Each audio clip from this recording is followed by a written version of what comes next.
歡迎嚟到枕住講古。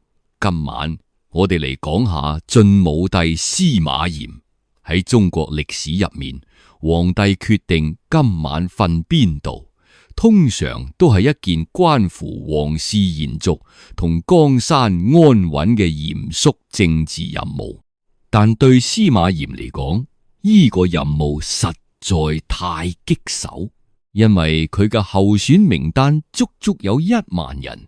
於是佢作出咗一個前所未有嘅決定，將大晉朝嘅國運交俾一隻羊嘅胃口。接落嚟，請揾一個舒服嘅姿勢，等我哋一齊進入今晚嘅故事之旅。佢嘅故事要由洛陽皇宮深處一場月光底下嘅荒誕遊行講起。呢個唔係威嚴嘅巡視，係一場滑稽嘅賭局。畫面聚焦喺一架裝飾華麗但又格外輕巧嘅小車上，拉車嘅唔係高頭大馬，係一隻頸上綁住紅綢帶嘅羊。夜色好靜，你好似可以清清楚楚聽到車輪碾過青石板嗰陣發出單調嘅吱呀聲，嗰就係呢個龐大帝國喺深夜入面唯一嘅脈搏。空氣入面冇皇家獨有嘅檀香，反而漫住一股奇怪嘅鹹味。兩邊宮殿門口冇殺氣騰騰嘅衛兵，取代佢哋嘅係插喺門縫入邊翠綠嘅竹葉，同潑灑喺地下白花花嘅鹽水。嗰唔係清潔工嘅失誤，係後宮入面上萬名妃嬪，為咗捕獲天子，精心布置出嚟嘅有理。司馬炎就坐喺嗰架搖搖晃晃嘅羊車上，眼神或者已經有啲迷離，任由嗰隻畜生帶住佢喺巨大嘅宮殿迷宮入邊兜圈。呢件事睇落好似係一段香艷嘅宮廷趣聞，但其實係權力失去制約後所產生嘅一種巨大虛無。當一個人嘅慾望填滿咗成個世界，佢剩低嘅就只有空虛。呢節羊停低嘅地方，注定唔係溫柔鄉，係西晉帝國嘅墳墓。要真正睇明白後來嗰架荒唐嘅羊車，我哋就必須將時間嘅指針撥返轉頭，撥翻去嗰1萬名宮女出現前，撥翻去西晉帝國仲未成形嘅混沌時刻。嗰係一個極之特殊嘅年份，公元236年喺一年，三國征戰嘅硝煙已經彌漫咗半個世紀。諸葛亮啱啱喺五丈原耗盡咗最後一口氣，魏蜀吳三家都已經顯出一種日落西山嘅疲態，就喺舊英雄一個個謝幕，新秩序又仲未建立嘅空窗期，喺魏國都城洛陽一座深宅大院入邊，一個嬰兒出世咗，佢就係司馬炎。關於佢嘅出生，晉書入邊留低咗一段近乎驚悚嘅記載。史官用一種敬畏嘅筆觸寫低：呢個細路一出世就有異象，發長委地，手過膝。你冇聽錯，一個啱啱出世嘅嬰兒，頭髮長到拖落地，雙臂垂低，竟然可以過膝頭。用現代醫學角度嚟睇，呢個或者係某種基因突變，又或者係史官誇張修辭底下嘅產物。但喺嗰個迷信天命嘅年代，呢個就係一張頂級入場券。依眾手長過膝嘅體貌，特指上一個擁有者就係劉備。喺當時啲人眼中，依個就係標準嘅帝王相，預示住依個細路將來可以將隻手伸向普通人永遠觸及唔到嘅權力巔峰。司馬炎嘅爺爺，嗰個令成個三國聞風喪膽嘅總府司馬懿，對呢個相貌古怪嘅孫仔表現出罕見嘅喜愛。據講，司馬懿望住呢個滿頭長髮、眼神呆滯嘅孫仔，成日都會摸住佢個頭話：呢個細路仔非同凡響，但呢個真係一種祝福嗎？可能又未必喎。司馬炎嘅童年絕對唔係普通貴族少爺嗰種騎馬射箭、吟詩作對嘅舒服日子。佢成長嘅依個大院係全天下最危險、最陰暗嘅權力風暴中心。當其他細路仲聽緊瞓前故事嘅時候，童年嘅司馬炎見到嘅係咩？佢13歲嗰年，親眼目睹咗爺爺司馬懿點樣主導嗰場出名嘅高平陵政變。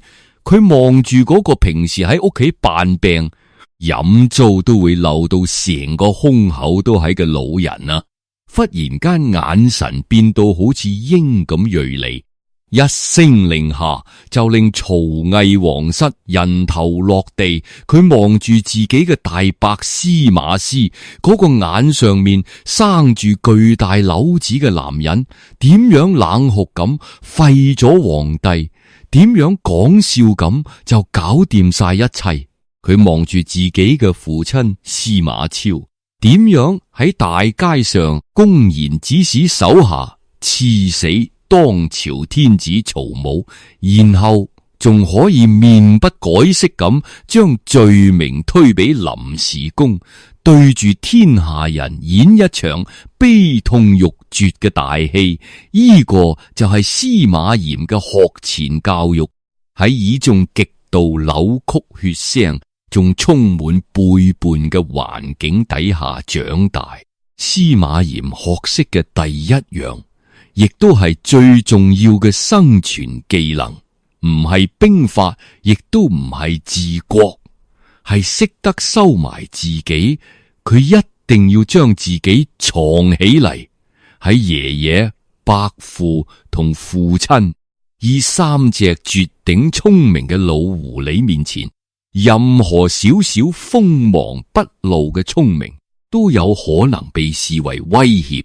所以呢位長頭髮嘅少年就幫自己披上一層厚厚嘅偽裝，寬厚仁慈，甚至顯得有啲遲鈍同木壯，依重木左，就成為佢喺依個狼窩入邊最好嘅保護色。不過隨住年紀越嚟越大，司馬炎面對嘅危機並冇減少。相反，因為嗰個至高無上嘅位置愈嚟愈近，變得更加兇險。因為喺司馬家族內部，一場關於繼承權嘅戰爭正悄無聲息咁拉開序幕。呢場戰爭嘅另一邊就係佢嘅親細佬司馬攸。如果話司馬炎係家族入面嘅吉祥物，咁司馬攸就係家族入面嘅天才。史書上話司馬攸清和平儉、溫雅有風，佢由細到大就已經表現出極高嘅政治天賦同文學才華啦。仲要性格果斷，處理政務有條有理。更加攞命嘅係司馬攸被過繼俾冇子嗣嘅大伯司馬師。早喺公元255年，揸住曹魏大權嘅司馬師就已經病逝，因為佢冇仔啊。細佬司馬昭先接過家族嘅指揮棒。喺特別講究宗法制嘅古代，呢個係一個巨大嘅政治籌碼。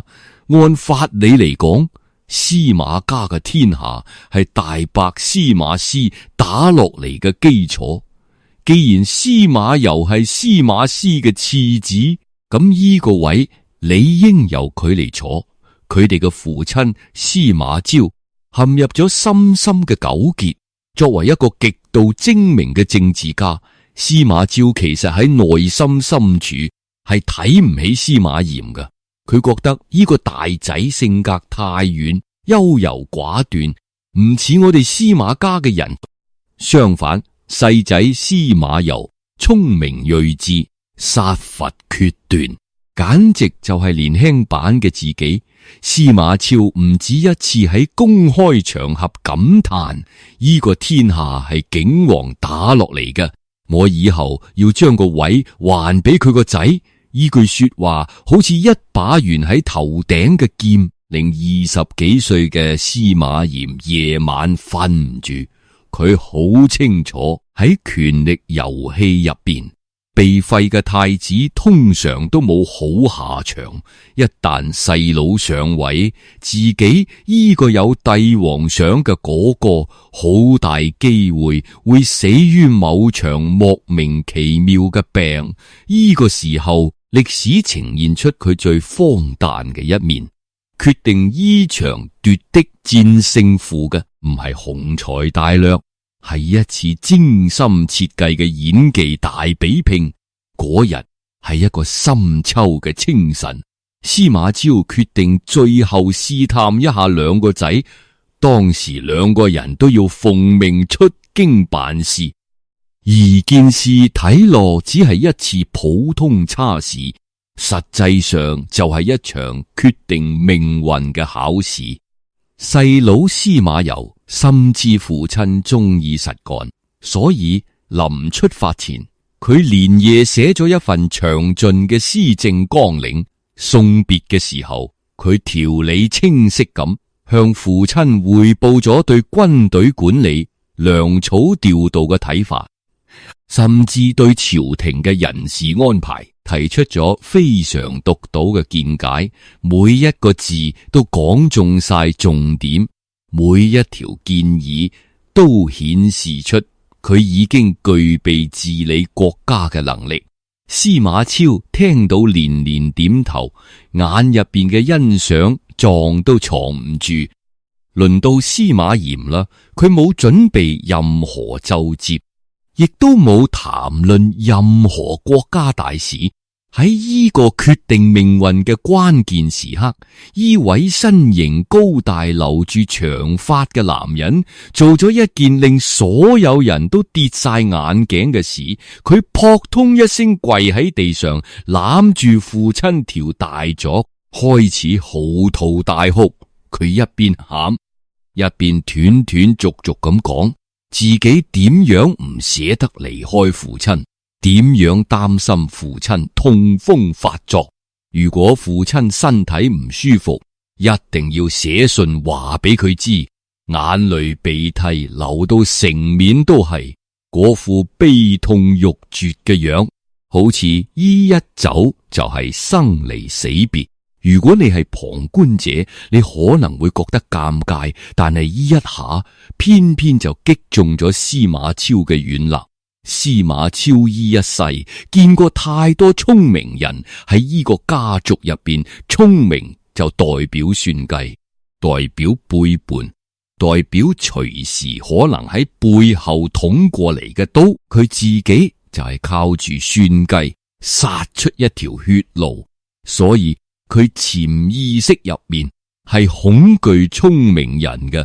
望住眼前呢個喊到好似細路仔一樣嘅傻仔，司馬昭嗰度長年繃緊又冷酷嘅心房終於鬆動咗。佢心諗，老二雖然能幹，但係佢太聰明，聰明到令我害怕。老大雖然平庸，但係佢孝順，佢對我係真感情。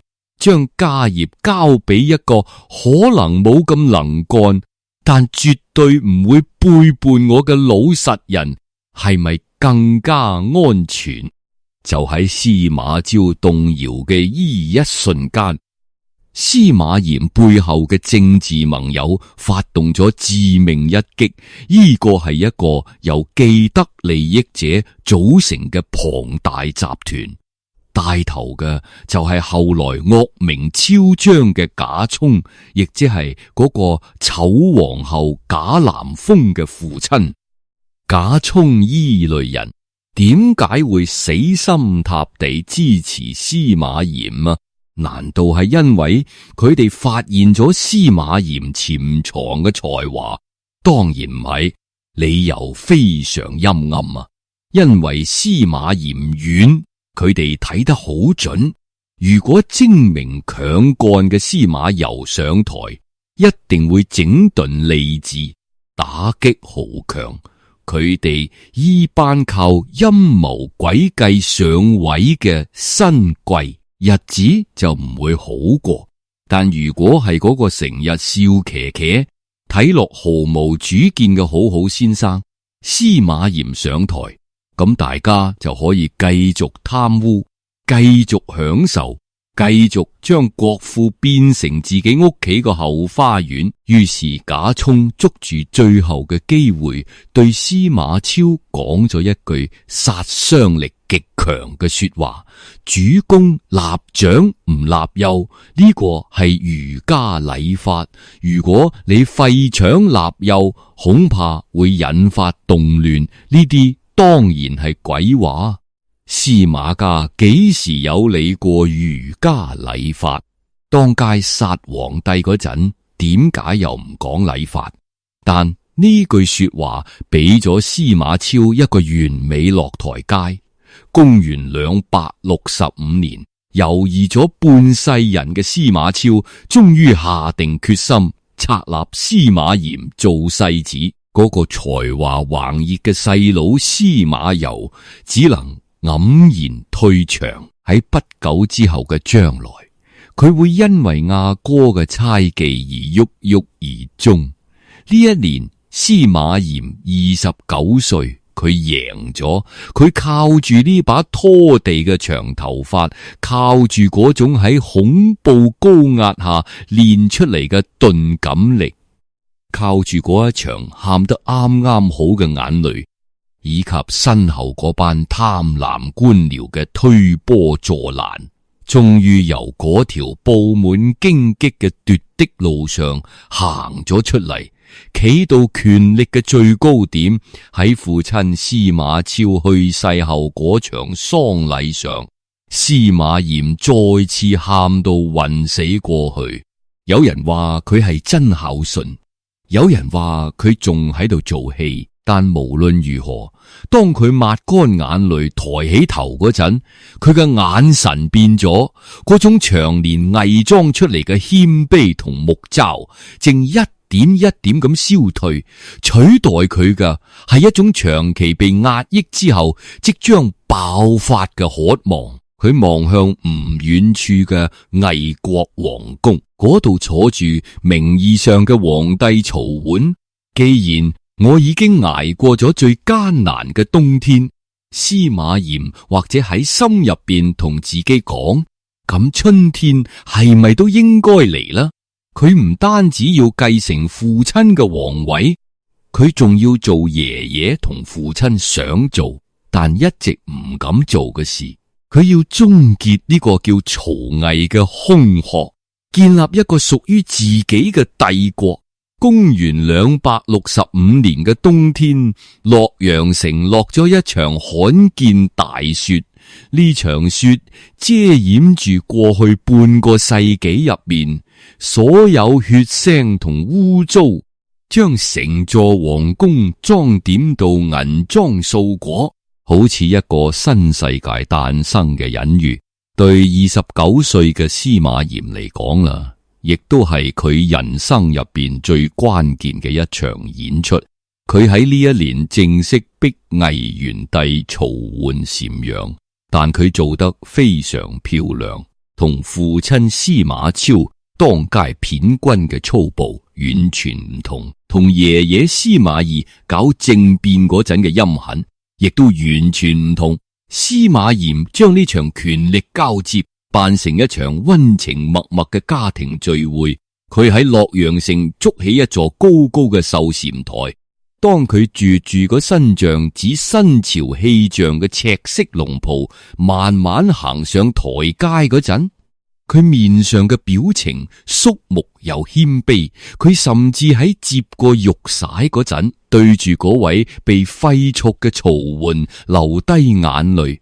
當然，我哋冇辦法考證呢啲眼淚入邊有幾多係如釋重負，又有幾多係鱷魚眼淚。佢冇殺曹媛，反而封佢做陳留王，容許佢保留天子嘅儀仗，容許佢喺自己嘅封地入面唔使向晉朝稱臣。喺嗰個喐啲就滅人九族嘅亂世入面，呢件事簡直係一種令人難以置信嘅仁慈。天下人都鬆咗一口氣，大家都喺度諗，睇嚟呢位新皇帝係個厚道人。嗰個動盪不安嘅三國時代，終於要喺呢個厚道人手上終結。但歷史最詭詐嘅地方就係，有時厚道只係為咗遮掩更大嘅野心。司馬炎登基後，第一件事就係將目光投向東南方嘅天空，嗰度仲有三國時代最後一個釘子戶東。只要東仲喺度，三國就唔算結束。只要孫權嘅旗幟仲喺長江上飄揚，司馬炎嘅大晉就只係一個割據北方嘅政權，而唔係真正嘅天朝上國。呢一等就係10幾年。呢10幾年入邊，司馬炎展現出極好嘅耐性，佢好似一個耐心嘅獵人，望住東最後一位皇帝孫皓點樣喺南方將自己嘅國家折騰到奄奄一息。孫皓係一個比紂王仲荒唐嘅暴君，剝人面皮鑿人眼睛，對佢嚟講只係等閒事。公元279年嘅冬天，時機終於成熟，司馬炎下達總攻令。呢大概係中國歷史上最壯觀嘅軍事行動之一。20幾萬大軍分6路南下，當中最令人震撼嘅一幕發生喺長江上游，老將王率領嘅流船水師由四川順流而下。史書上記載，嗰啲戰船大到好似移動城堡，船頭畫住巨大嘅怪獸圖案，喺江面上連綿百里。東人引以為傲嘅長江天險，喺呢啲鋼鐵巨獸面前脆弱到好似一張紙。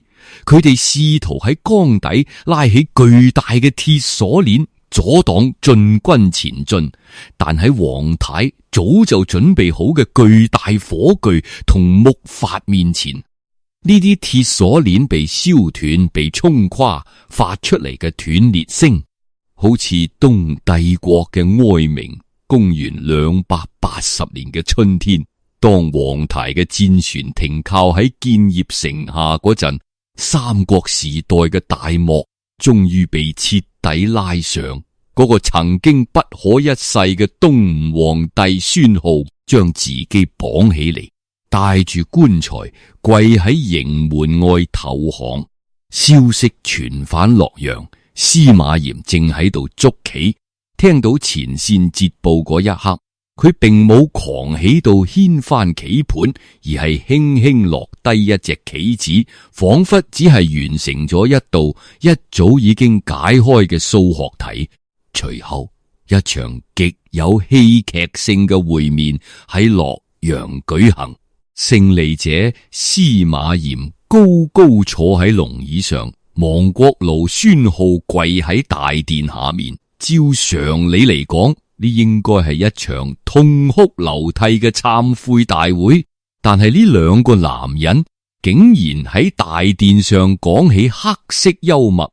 司馬炎望住跪喺地下嘅孫皓，指一指旁邊一張一早空住嘅椅，笑住講：朕設此座椅，待卿久矣。我俾你留呢個位好耐啦。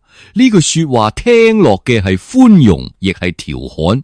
點知孫皓呢個亡國之君，骨頭雖然軟咗，把口依然硬。佢抬起頭，毫不畏懼咁回敬一句：臣在南方，亦設此座椅待陛下。我喺南方都俾你留咗個位，大殿上嘅空氣瞬間凝固，大臣們嚇到冷汗直流，生怕皇帝一怒之下將呢個狂妄嘅俘虜拖出去斬。但係司馬炎笑咗，佢係真心笑。喺佢睇嚟，呢不過係兩個高手對弈結束後一句復盤。佢贏咗，贏得徹底，贏得漂亮。既然贏咗，就要展現出勝利者嘅風度。佢唔單止冇殺孫皓，仲封佢做歸命侯，隨住東吳滅亡，中國大地迎嚟久違嘅統一。呢就係歷史上著名嘅太康之治，老百姓確實過咗一段好日子。司馬炎頒布咗罷州郡兵嘅命令，等嗰啲揸慣刀槍嘅士兵翻屋企種田。佢仲推行咗佔田制，分配土地俾每一個農民。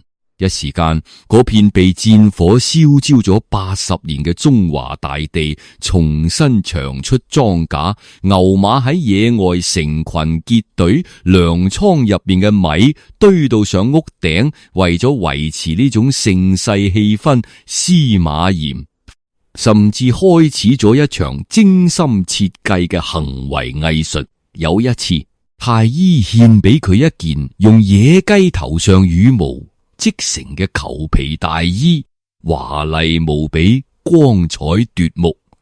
呢喺當時係頂級奢侈品。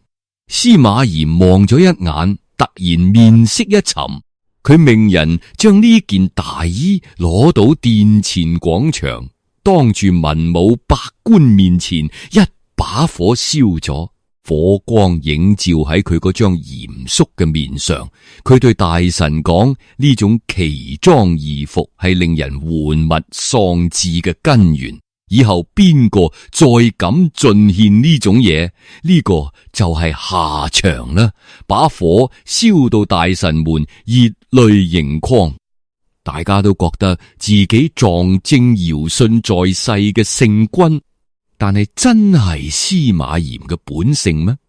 如果我哋將鏡頭拉近，透過嗰團燃燒嘅火焰，或者可以見到司馬炎眼底深處嗰一絲狡黠呢，就好似一個億萬富翁特登住蘭窿、牛仔褲食路邊攤一樣。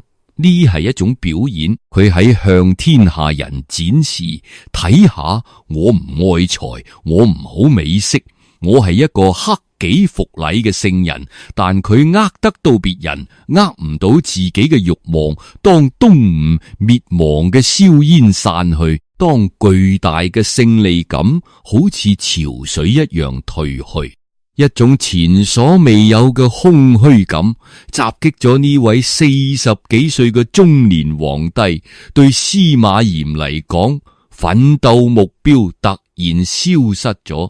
爺爺喺度鬥曹爽，伯父喺度鬥姜維，父親喺度鬥黃權，佢喺度鬥東吳。呢祖孫4代人，每一日都係喺刀尖上跳舞，神經繃到極致。而家舞跳完，音樂停咗，敵人死清光。喺呢個拔劍四顧心茫然嘅時刻，司馬炎需要新刺激去填補內心嘅黑洞，而滅吳一戰啱啱好送咗一份最致命嘅戰利品俾佢。嗰唔係黃金，亦唔係土地，而係孫皓後宮入邊嘅5000名宮女。孫皓係個荒淫暴君，佢喺江南搜羅咗5000個美女，而家呢啲美女全部成咗司馬炎嘅私產。當一艘艘載滿江南佳麗嘅船停靠喺洛陽碼頭嗰陣，司馬炎嘅心理防線徹底崩塌。佢原本嘅後宮入邊已經有幾千人，加埋呢批新嚟嘅5000人，佢後宮總人數突破10000呢，係一個咩概念？如果佢每晚換一個女人，要連續瞓足27年，先可以將呢10000人輪一次。呢10000個女人就好似10000劑強力麻醉藥，瞬間衝垮司馬炎嗰度叫克己復禮嘅堤壩。佢望住呢啲嚟自江南水鄉，講住軟羅吳語、身姿曼妙嘅女子，腦海入邊嗰個燒裘皮大衣嘅聖君形象瞬間變得模糊不清。我辛苦咗半世人，佢或者喺深夜入邊同自己講，難道唔應該享受下咩？呢種諗法一旦出現，就再冇辦法壓止。於是嗰個曾經喺雪地入面對住曹涣流眼淚嘅謙卑青年，唔見咗嗰個喺朝堂上燒掉華服嘅節儉皇帝，消失咗。取代佢嘅係一個被巨大慾望吞噬嘅怪物。諗翻當年曹操橫削賦詩，劉備躍馬檀溪，孫權坐斷東南，呢啲英雄豪傑喺亂世入邊廝殺咗成世人，流乾鮮血，耗盡智慧。佢哋嘅奮鬥，佢哋嘅犧牲，最後換嚟咩？換嚟三家歸晉，換嚟司馬炎坐喺洛陽深宮入邊，面對住呢10000名粉黛發愁。愁嘅唔係江山社稷，而係今晚到底應該瞓邊一個？英雄嘅鮮血最後成為滋養荒淫嘅燃料。當10000名佳麗嘅身影填滿洛陽皇宮每一個角落，當東吳嘅張旗喺風雨中徹底腐爛，司馬炎步入佢人生入面最輝煌亦都最詭異嘅時期。喺呢個階段，佢面對住一個歷代帝王都極少遇到嘅幸福煩惱。無敵放眼四海，已經冇任何一支軍隊敢挑戰晉朝嘅威嚴。朝堂之上，曾經嗰啲自譽不純嘅世家大族，此刻都喺佢恩威並施之下，變得好似綿羊一樣順從。對一個政治家嚟講，最大嘅危機往往就係冇危機。當外部壓力突然消失，內部嘅慾望就會好似失控嘅野草一樣瘋長。司馬炎病咗，唔係身體上嘅病，而係精神上嘅空心病。佢發現治國平天下已經再唔能夠俾到佢多巴胺嘅刺激，只有嗰啲極致嘅，甚至帶住一絲荒誕色彩嘅感官享樂，先可以令佢感覺到自己仲活住。於是嗰架著名嘅洋車慢慢駛入歷史嘅聚光燈下。我哋要理解呢架洋車嘅出現，首先要理解司馬炎每晚面對嘅技術性難題。面對10000個女人，呢早就唔係簡單好識可以解釋得到。呢係一場龐大數據處理崩潰。如果將呢10000名妃嬪睇成10000份等住批閱嘅奏摺，咁司馬炎嘅大腦已經徹底死機。佢需要引入一個隨機算法，佢需要將呢種令人疲憊嘅選擇權外判俾一個冇任何政治立場、冇任何私心嘅第三方。佢揀中咗羊。點解係羊？喺古代，羊象指溫順，更重要嘅係羊係食草動物。而且對鹹味有住近乎本能嘅嗜好，呢係一個基於生物本能設計出嚟嘅宮廷導航系統。每當夜幕降臨，司馬炎就會好似一個飲醉咗嘅乘客一樣，癱坐喺嗰架裝飾精美嘅小車上。佢唔發號施令，甚至唔揸琴繩，只係任由嗰隻羊喺複雜嘅公道入面隨意遊蕩。羊停喺邊度食草，佢就停喺邊度過夜。你聽落好似一個充滿童趣嘅遊戲，但如果你將鏡頭切換到嗰啲妃嬪嘅視角，就會見到一幅極其殘酷嘅畫面。為咗爭取呢萬分幾嘅中獎機會，後宮變成一個巨大嘅冇硝煙嘅戰場。喺呢個戰場上，樣貌才華家世全部失效，唯一有效嘅武器變成生物學知識。聰明嘅妃子開始研究羊嘅食譜，佢哋發現羊最冇辦法抗拒嘅係鮮嫩竹葉同帶住鹹味嘅汁水。於是，一場關於有理嘅內卷開始。每日黃昏，宮入邊嘅竹林就遭殃，翠綠竹葉被插喺門料窗台上，營造出一片人工草原。更加誇張嘅係鹽水。喺嗰個年代，鹽並唔係平價調味品，但喺後宮入邊，佢被好似潑水咁灑喺門口嘅青石板上。你試諗下嗰個場面，一位妝容精緻、出身名門嘅貴族女子，為咗今晚可以見到丈夫一面，竟然被逼好似獵人咁喺門口布置陷阱，祈求一隻牲口可以聞到味行過嚟。當嗰隻羊真係停低頭舐地下嘅鹽水嗰陣，嗰位妃子面上露出嚟嘅狂喜，與其話係受寵若驚，不如話係作為人嘅尊嚴徹底崩塌。而坐喺車上面嘅司馬炎望住依一切，或者會發出幾聲醉醺醺嘅笑聲。佢將大晉朝最尊貴嘅后妃制度變成一場關於食慾同運氣嘅滑稽戲。依隻羊每嚼一啖竹葉，都係將皇權嘅莊嚴嚼到粉碎。不過腐敗就好似瘟疫，佢絕對唔會只被隔離喺後宮高牆之內。當皇帝帶頭將享樂當成最高價值觀嗰陣，呢種病毒就迅速感染成個統治階層。既然皇帝都玩緊羊車忘行，咁大臣仲扮咩清高？於是，一場令人咋舌嘅炫富大賽就喺洛陽城入邊公開上演。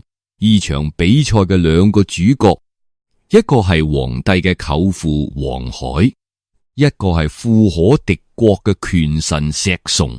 呢兩個人鬥富，唔係嗰種充滿銅臭味嘅暴發戶式比拼，而係一種帶住毀滅性質嘅行為藝術。黃海為咗炫耀屋企有錢，命令僕人用紫色絲綢喺自己屋企門前嘅大路上鋪咗足足40里布障，40里紫色絲綢。喺呢個仲未有工業紡織嘅年代，足夠買低一座城。石崇聽到之後，只係冷笑一聲。第二日，佢喺自己屋企門口鋪咗50里布障，用嘅唔係絲綢，而係比絲綢更加昂貴嘅錦緞。黃海唔服氣，又用赤石脂嚟塗牆，呢種係一種珍貴嘅礦物顏料。石崇反手就用花椒碾碎溝泥嚟塗牆。花椒喺當時係昂貴香料，而且寓意多子多福。呢場鬧劇嘅高潮發生喺一場宴會上，黃海為咗壓石崇一頭，特登向外甥司馬炎求助。司馬炎作為皇帝，唔單止冇阻止舅父依眾荒唐行為，反而好似一個睇熱鬧唔嫌事大嘅頑童，親自打開國庫，揀咗一株2尺幾高嘅紅珊瑚樹送俾黃海。喺嗰個時代，珊瑚極難開採，2尺高嘅紅珊瑚屬於稀世珍寶。黃海得戚洋洋咁喺宴席上將依株珊瑚樹搬出嚟，在座賓客無一唔驚嘆，紛紛稱讚呢個係天下無雙嘅寶物。只有石崇一聲唔出，佢手入邊把玩住一柄鐵如意，突然企起身，行到珊瑚樹面前，喺眾目睽睽之下，猛咁一揮手，咔嚓一聲脆響，嗰株價值連城嘅紅珊瑚樹瞬間碎到成地都係殘渣，全場死一般寂靜。黃海塊面漲到好似豬林色，憤怒咁口道：石崇，你依個係妒忌，你賠唔賠得起？石崇慢條斯理咁掉低鐵如意，淡淡咁講：依啲有咩值得嬲？我依家就賠俾你。講完佢命人打開自己屋企庫房，冇幾耐，煲人搬出幾十株紅珊瑚樹，每一株都高達3、4尺，色澤鮮艷，任何一株都比黃海頭先嗰株名貴得多。至於好似黃海嗰株2尺高嘅，喺石崇屋企只可以算係唔入流嘅次貨，堆積如山。黃海呆咗喺原地，好似一個泄晒氣嘅皮球。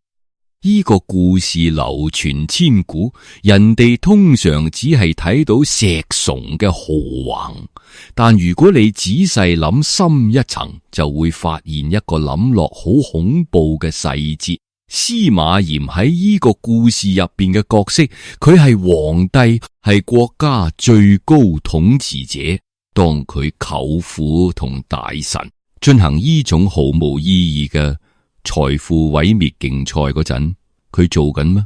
佢喺帝都，佢唔單止唔懲罰，反而將國庫入邊嘅寶物拎出嚟俾舅父當道具。喺佢眼入邊，呢個根本唔係咩道德淪喪，只係一場好玩嘅遊戲。國家就係佢嘅私產，國庫就係佢嘅零用錢罐。既然天下都係我司馬家嘅，咁我點玩？關你哋咩事？呢種家天下嘅私有化邏輯，最終演變成一種更加赤裸嘅商業模式——賣官討爵。其實賣官呢件事，漢朝末年就有過，但係司馬炎將佢玩出新高度。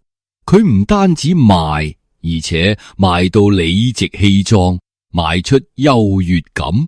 有一日，司馬炎大概飲多咗酒，突然問身邊嘅正直大臣劉義：外兄，你睇朕似漢朝邊位皇帝？佢心入邊預期嘅答案大概係漢文帝、漢景帝依雷明君。畢竟佢結束咗三國戰亂，百姓唔使再打仗。但劉義係個硬骨頭，佢抬起頭，冷冷咁吐出2個名：桓靈二帝。漢桓帝、漢靈帝係漢朝出名嘅昏君，直接導致黃巾起義同漢朝滅亡。呢個評價簡直就係指住和尚鬧光頭。司馬炎聽完並冇暴怒，佢反而覺得好委屈，辯解道：我有差成咁咩？我平定東吳，統一天下，桓靈二帝係賣官巧長，將錢裝入自己腰包。我都有賣官，但我賣官嘅錢係入咗國庫，係為咗國家。劉義毫不退讓，回敬咗一句經典神寶刀。桓靈二帝賣官嘅錢確實入咗私庫，但嗰個係官家私藏啊！陛下連賣官嘅錢入咗國庫，但呢個國庫其實都俾你當成私庫，只不過係左袋入右袋，有乜嘢分別？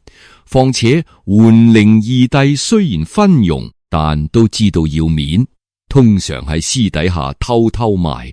陛下捻啊，捻係明碼實價，公開叫賣，從來唔知醜。依一點嚟睇，你仲不如桓靈二帝依番說話，好似一記響亮耳光，抽喺大晉朝塊面上。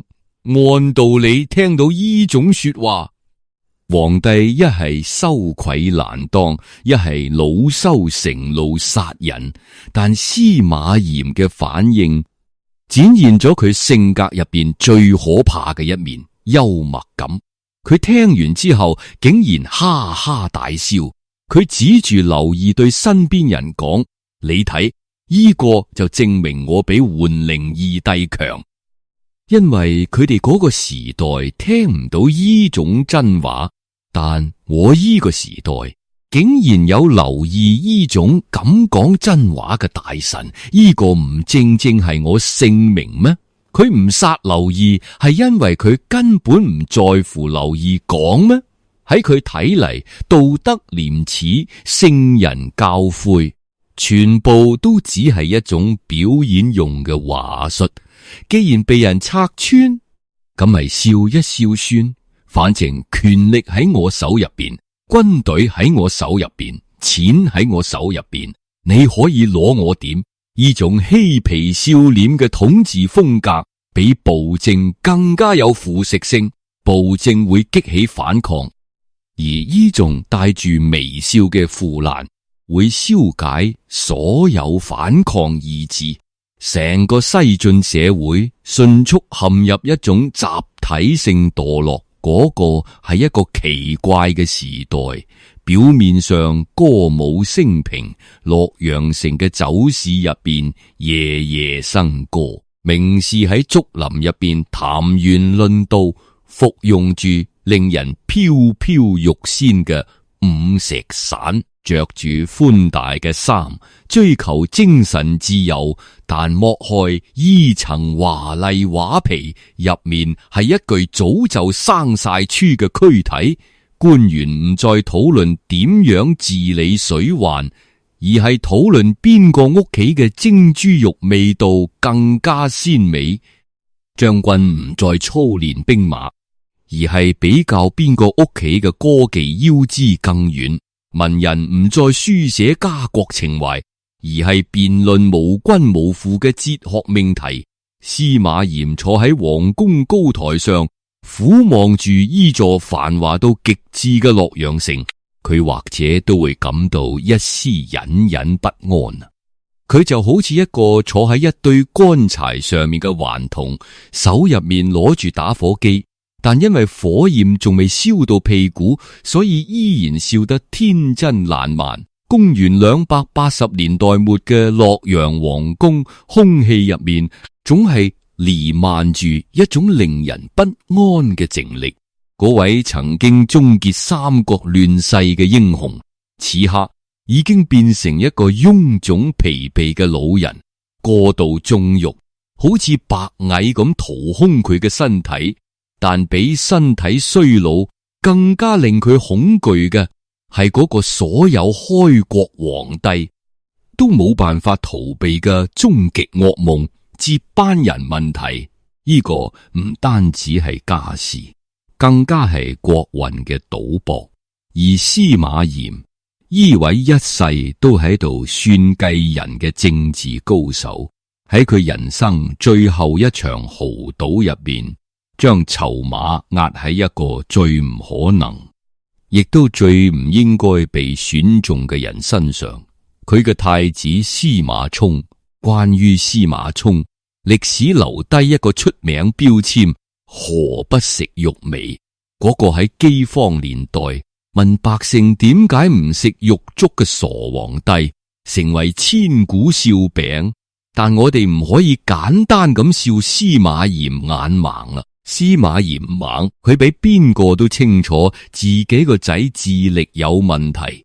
每當佢望住司馬衷嗰雙茫然內滯，甚至帶住一絲傻氣嘅眼睛嗰陣，佢心底一定湧起過無數次絕望。佢知道將依個龐大而且啱啱統一嘅帝國交到依雙手入面，無異於自殺。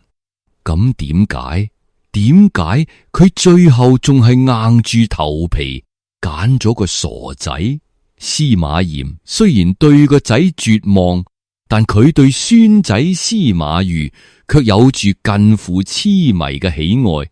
呢個叫司馬懿嘅小男孩，聰明機靈，眼神入邊透住一股狠勁同智慧。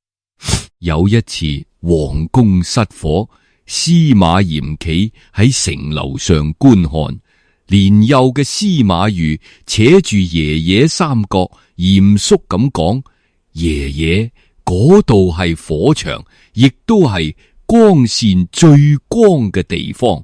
如果有人喺暗處放冷箭點算？能要快啲避一避。依一瞬間，司馬炎好似被雷劈中一樣。佢望住呢個只有幾歲大嘅孫仔，仿佛見到嗰個陰狠睿智、宣無遺策嘅爺爺。司馬懿復活，呢種似祖宗嘅感覺，對一個迷信血統同天命嘅家族嚟講，係致命誘惑。司馬炎喺嗰一刻說服自己，依家嘅忍耐係為咗未來嘅輝煌。我要將皇位傳俾傻仔，只係為咗俾佢做一個二傳手，將接力棒安全交到呢個天才孫仔手入邊。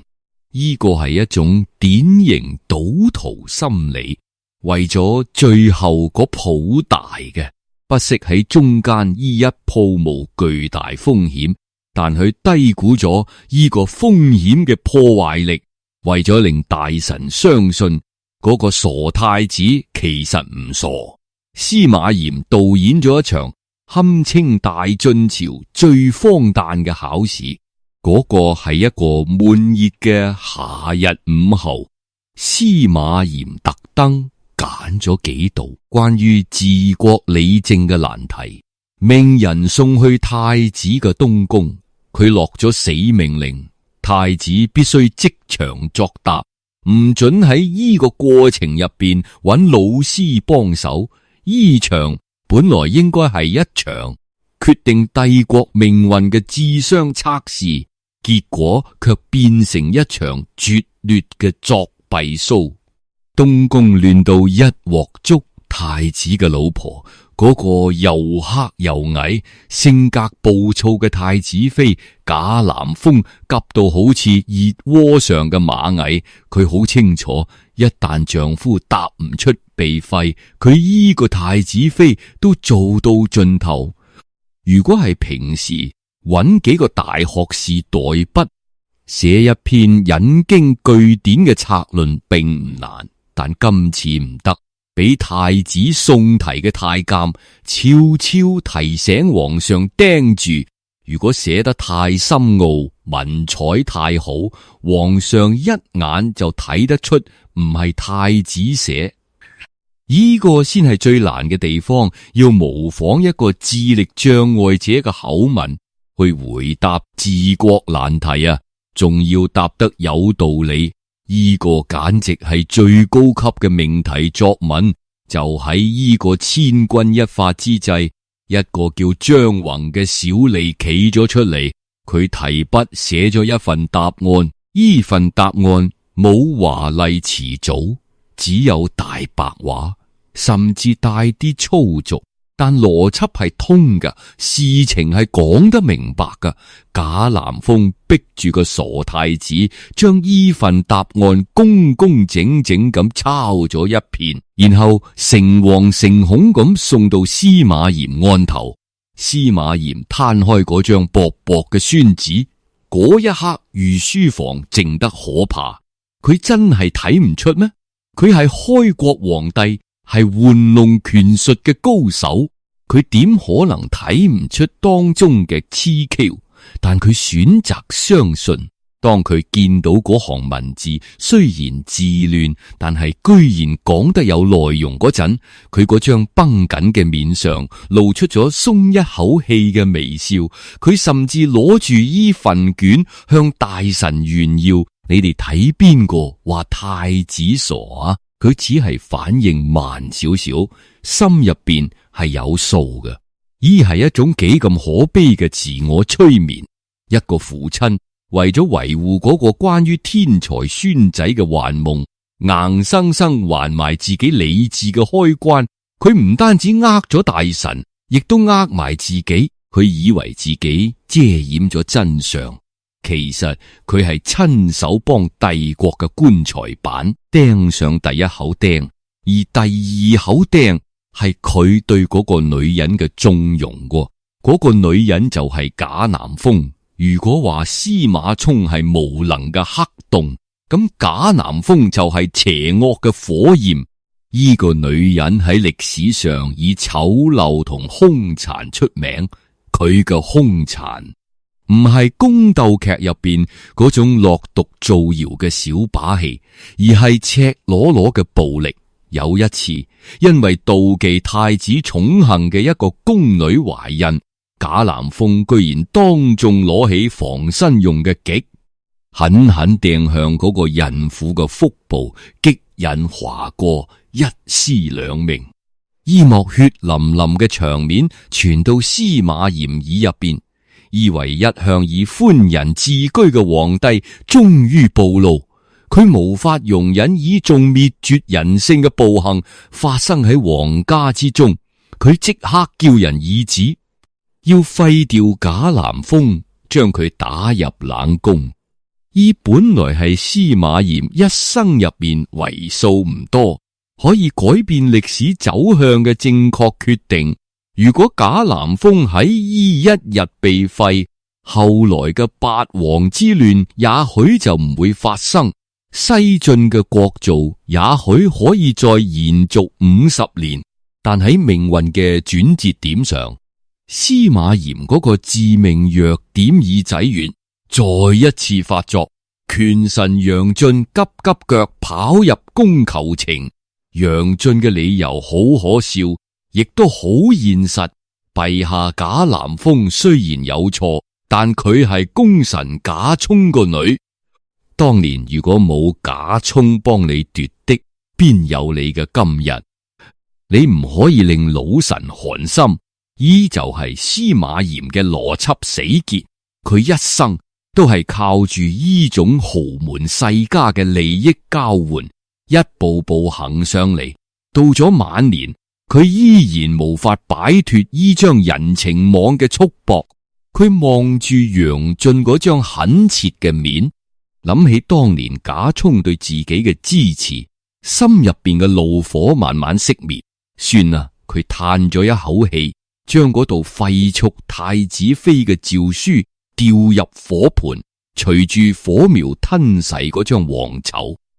西晉帝國最後嘅生機亦都被燒成灰燼。佢保住咗一個功臣嘅面子，卻留低咗一個即將成個華夏大地拖入血海嘅惡魔啊！如果話揀錯接班人，留低毒婦係人事上嘅失誤，咁司馬炎喺制度上嘅創新就係戰略上嘅崩盤。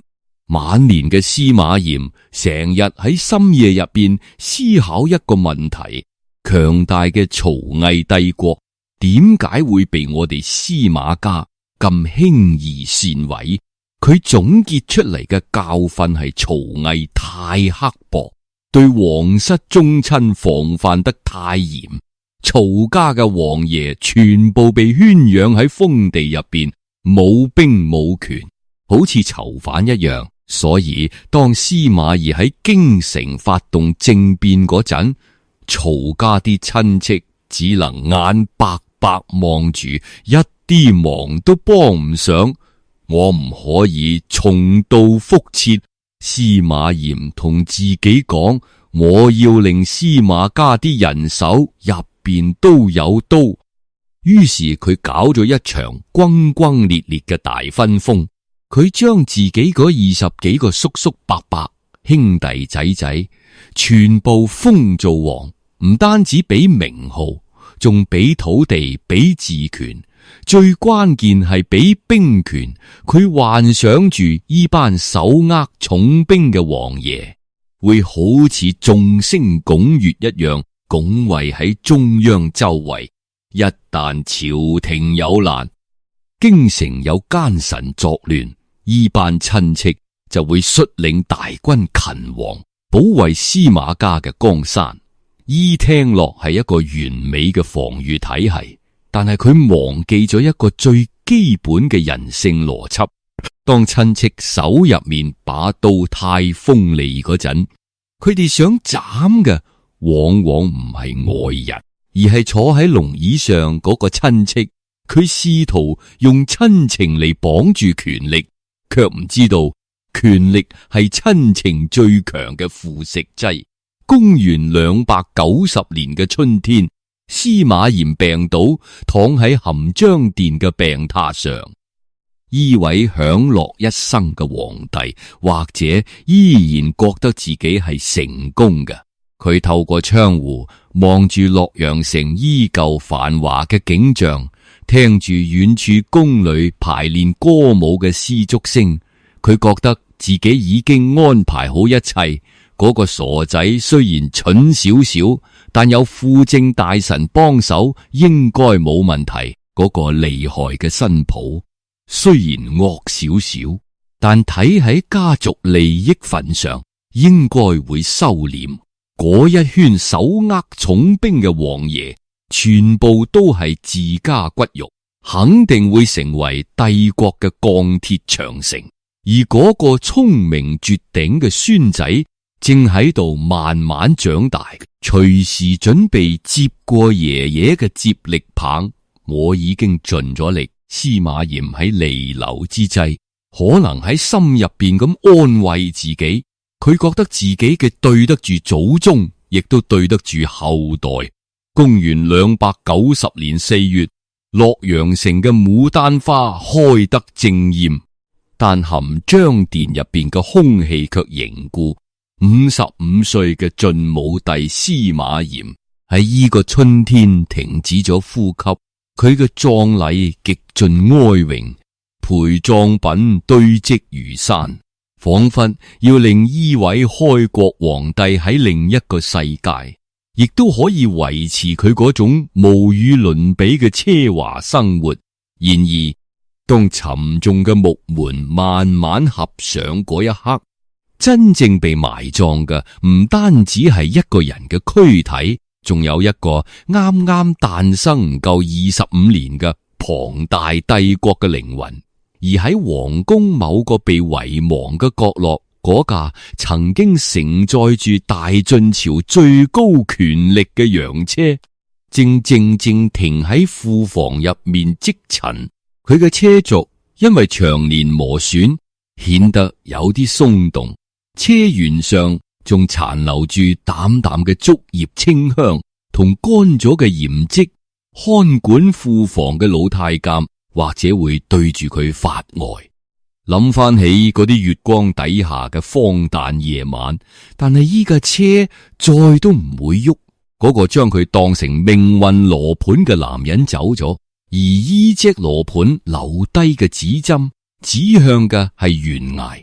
僅僅過咗1年，亦即係公元291年，依架洋車就被憤怒嘅亂兵砸到粉碎。嗰一晚，洛陽皇宮再次被火光照亮，但係今次唔係為咗宴會，而係為咗殺戮。嗰個被司馬炎用寬仁硬生生保落嚟嘅新抱賈南風，終於露出佢走能嘅獠牙。佢冇辜負司馬炎嘅期望，展現出極高嘅政治手腕。只不過依種手腕係用嚟毀滅，佢利用司馬炎留低嗰個傻仔司馬衷手入面嘅玉璽，發出一道又一道催命嘅詔書。第一個倒低嘅，正正係當年極力勸司馬炎唔好廢掉賈南風嘅權臣楊駿。楊家三族被誅，血水染紅咗太極殿嘅台階。緊接住係司馬炎最疼愛、寄予無限厚望嘅天才孫仔司馬炎，嗰個曾經喺火場旁邊展現出驚人智慧嘅少年，喺賈南風逼迫之下飲低毒酒，帶住滿腹才華同未完成嘅帝王夢，痛苦咁死去。司馬炎精心設計嘅雙重保險，用傻仔過渡俾天才孫仔，就咁被佢自己種低嘅惡果，用一種最諷刺嘅方式終結。但依只係噩夢嘅開始。仲記唔記得司馬炎晚年嗰個自以為得意嘅戰略部署？嗰班被佢分封到各地手握重兵嘅司馬家王爺，當佢哋聽講京城亂咗，當佢哋見到坐喺龍椅上係一個只識問何不食肉糜嘅傻仔，而掌權嘅係一個瘋狂嘅婦人嗰陣，佢哋眼中嘅貪婪之火被徹底點燃。既然大家都係司馬家嘅子孫，既然皇位可以靠搶，咁點解我唔得？於是著名嘅八王之亂爆發，依係一場家族內部嘅大屠殺。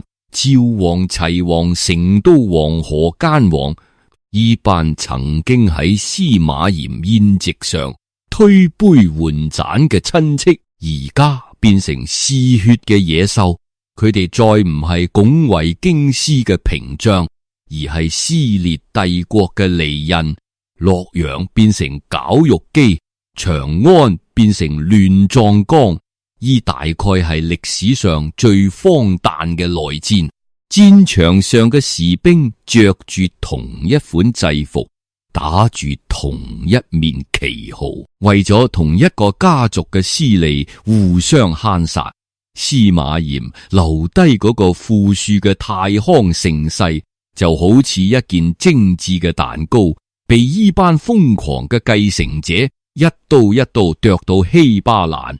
當司馬家嘅王爺殺紅咗眼，甚至為咗勝利，不惜向北方游牧民族借兵嗰陣，佢哋冇意識到自己正喺度打開潘多拉嘅魔盒。嗰啲被司馬炎遷徙到內地嘅匈奴人、鮮卑人、智人，已經喺旁邊冷眼旁觀咗好耐。佢哋原本懾於中原王朝嘅威儀，只能小心翼翼咁收斂爪牙。但而家佢哋見到嘅係一個好似瘋子咁嘅皇室，同一個自我毀滅嘅華夏。公元311年，一支嚟自北方嘅鐵騎攻破洛陽，依支軍隊嘅首領正正係當年被司馬炎仁慈收留嘅匈奴貴族後代。洛陽城燃起沖天大火，嗰座曾經插滿竹葉、灑滿鹽水、充斥住1萬名美女嘅皇宮，喺烈火之中化為灰燼。無數珍寶典籍，仲有嗰啲關於魏晉風度嘅優雅技藝，全部被馬蹄踩入泥土入邊。曾經喺羊車旁邊爭奇鬥艷嘅妃嬪，喺聯軍之中遭受難以言說嘅苦難。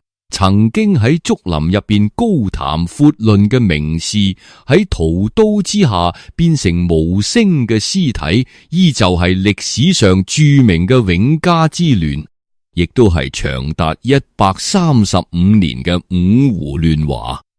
黑暗時代嘅序幕喺之後1個多世紀入面，中原大地變成人間地獄，漢族人口銳減，文明倒退，北方大地上白骨露於野，千里無雞鳴啊！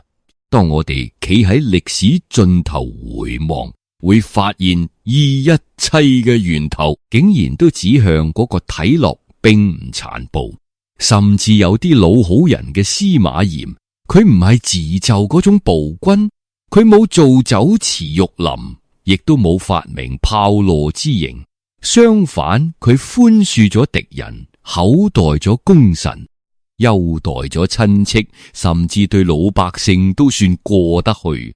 但歷史殘酷嘅地方就係平庸嘅縱容，有時比明目張膽嘅暴政更加有毀滅力。